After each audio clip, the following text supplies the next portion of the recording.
A nossa amiga Dalva falou ali, né, sobre as promoções aí no Gran Shopping de Seu do Dia do Consumidor. Hoje é o Dia do Consumidor, é um dia importante e é importante que a gente saiba aí quais são realmente os nossos direitos, para a gente não ser enganado. E aqui comigo a gente vai ter um bate-papo com o advogado, Dr. Lucas Piccoli. Seja bem-vindo ao nosso programa. Obrigado pelo convite. E a gente vai conversar um pouco sobre quais são aí os direitos do consumidor, nós que movimentamos toda essa economia, né, tanto produto quanto serviço. E aí eu queria que a gente começasse falando sobre produtos de lojas físicas, né? Hoje a gente vai depois entrar no lado da demanda dos produtos online, mas hoje com lojas físicas com valor bem barato, a gente tem promoções, tudo. No dia de hoje, os consumidores têm que ficar de orelha em pé, com relação, às vezes, a pessoa coloca aumenta o valor para dar um desconto da metade. Como é que funciona, quais são, de fato, os nossos direitos? Certo. Primeiramente, bom dia a todo mundo. A primeira dica, o primeiro direito que a gente pode dar para o pessoal que vai comprar, por exemplo, lá na Gêmeos Beleza, que prefere comprar o seu produto numa loja física, realmente se ater o preço. É muito comum, se a gente pegar as grandes redes, em especial o Procon vem atuando muito nisso, nas semanas anteriores começar a aumento dos preços. E chega na semana, por exemplo, semana do consumidor, ou no final do ano, na Black Friday, a gente tem o famoso metade do dobro. Exatamente. Então, o consumidor tem que estar atento. Então, é recomendável que ele comece a fazer uma pesquisa sobre aquilo que ele quer algumas semanas antes, para ele ver se houve ou não um aumento do preço, se realmente está em promoção ou não. Então, o consumidor, nesse quesito, quanto antes ele fazer essa pesquisa, melhor para ele. Então, ele vai realmente conseguir o desconto. Eu estou uma dúvida que muitas pessoas têm, e é até interessante a gente saber, né, se de fato isso é lícito ou não. As lojas, elas podem cobrar valores diferentes com relação à modalidade de pagamento, se for à vista ou se for no cartão de crédito ou débito? Certo. A loja, ela não tem um poder de dizer um consumo mínimo, certo? Mas ela pode cobrar preços diferentes. Exemplo. Se eu comprar essa xícara aqui, por exemplo, no cartão, ela pode me cobrar um valor a mais, porque tem as tarifas do cartão, tem as tarifas do banco, ao invés de, a promoção aqui é de 15%, por exemplo, no Pix, mas a promoção é de 5% se eu passar no cartão de crédito. Ela tem essa opção. Hoje, ela pode dar esse tipo de opção. O que ela não pode é condicionar no todo uma única forma de opção. Exemplo, que nem eu falei antes, condicionar um preço mínimo. É comum a gente ver cartão apenas a partir de R$20. Ela não pode fazer isso, mas ela pode dar a opção para o cliente se ele quer pagar a mais no cartão ou, por exemplo, pagar menos no Pix.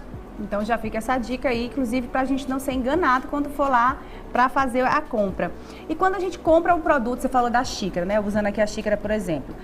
Deu defeito, a garantia para trocar. Como é que eu faço para chegar na loja, levar um produto? Inclusive, essa semana aconteceu um caso verídico. Uma amiga minha comprou uma sandália e aí, no dia seguinte que ela usou a sandália descolou. E aí ela chegou na loja para poder trocar a sandália e a pessoa disse, não, você tem que deixar a sandália daqui a tanto... Ela, inclusive, saiu descalça da loja.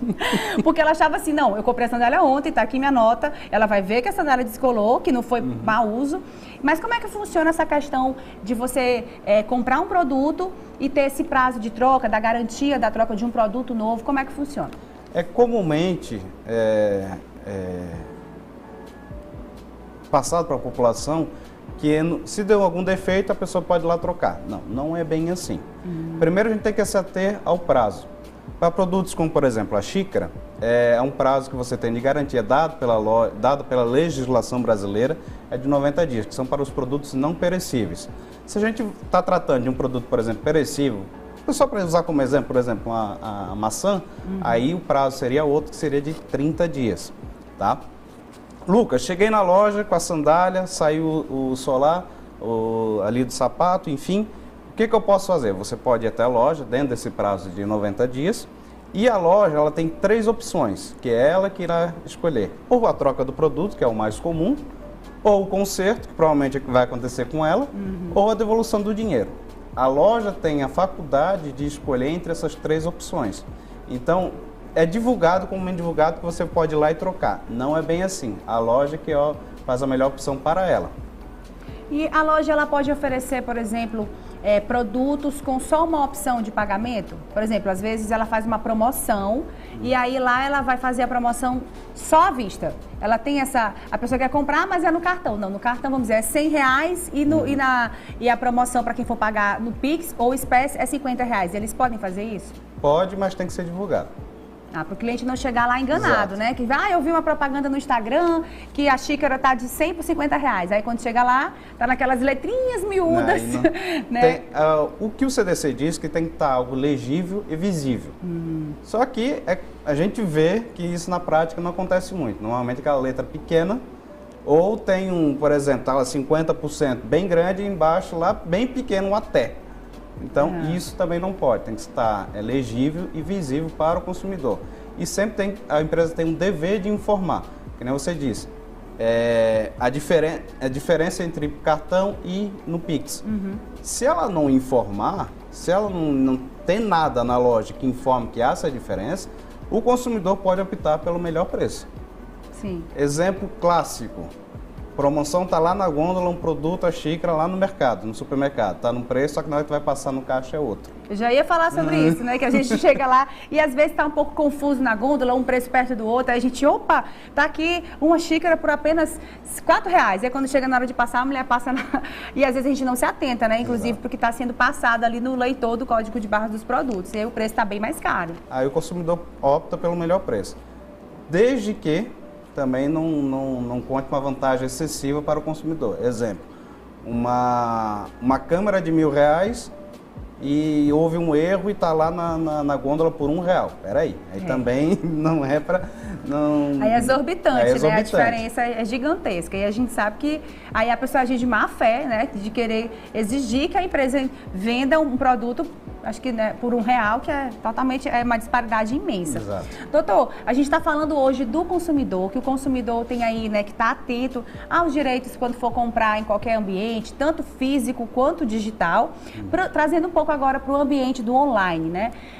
Quando acontece das pessoas pagarem que é estorno de cartão de crédito, ou quando a pessoa comprou uma coisa, recebeu lá a encomenda, veio o tijolo dentro da caixa, ao invés de ter recebido o que comprou, porque acontece de tudo, né? A internet é um mundo sem lei aí. Como é que funcionam essas leis também aplicadas para o ambiente do digital? Certo. Se você for comprar na internet, a primeira coisa que você tem que observar, primeiro, onde você está.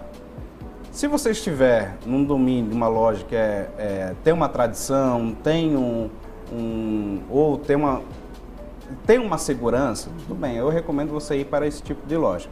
Lucas, eu estou com uma loja aqui que é pequena, mas eu quero comprar porque eu gostei do preço, gostei do produto, beleza. O que eu tenho que me ater? Primeira coisa, você vai olhar no domínio do site, lá no endereço do site. Tem que olhar se tem um cadeado. Esse cadeado, ele diz que aquele site, em tese, ele é seguro, certo? Outro ponto que você tem que também se ater a observar, como será feito o pagamento. Se o pagamento, como você disse, for de cartão de crédito, veja qual a plataforma que eles utilizam. Opte por sites que utilizam plataformas de pagamento que são famosas, que já tem um histórico, que tem um baixo índice, por exemplo, no site Reclama Aqui ou no Procon. Por que isso? Porque vai te dar uma segurança a mais. Lucas, comprei e recebi o tijolo, o que eu devo fazer? Primeira coisa, reclamar junto ao site. Pode ter sido um erro. Sim. Pode ter sido algum exemplo, um funcionário que agiu de má fé lá na hora. Então, reclame com a loja. Se eles não atenderam o seu pedido, aí a gente vai entrar na seara do direito. O que eu tenho que fazer com o consumidor? Acionar o Procon, fazer um boletim de ocorrência. Se o Procon não resolver ou você não tiver um Procon de fácil acesso, utilize as plataformas que é do governo, por exemplo, Reclame Aqui, consumidor.gov, que é onde você pode reclamar para essa empresa, ela é obrigada a te dar uma resposta, certo? Perfeito.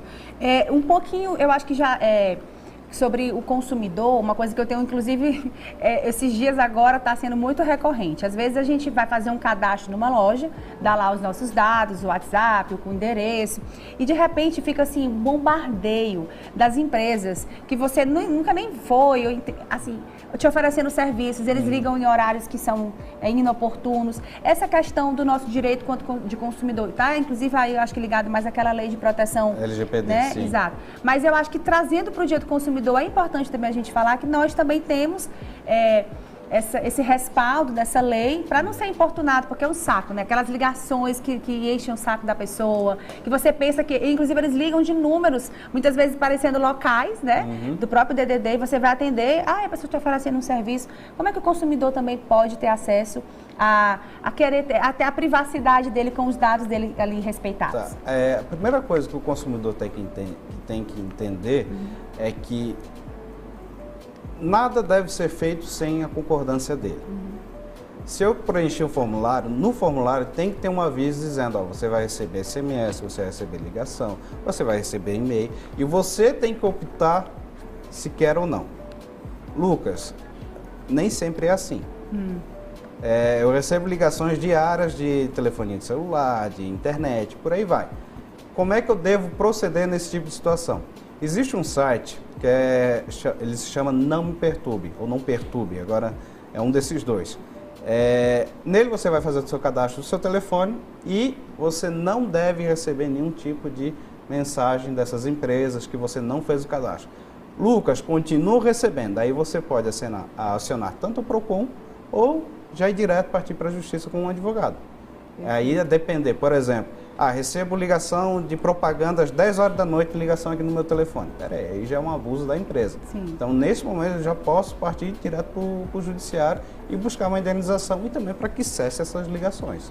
Perfeito. Bom, doutor Lucas, muito obrigada pela sua participação aqui no nosso Revista Meio Norte. E hoje, como é o Dia do Consumidor, aproveitem aí, né? Fiquem atentos às ofertas, aquilo que realmente a gente pode, que nós temos direito de receber enquanto consumidor, respeitando aí tudo que aqui o doutor Lucas já trouxe de informação pra gente.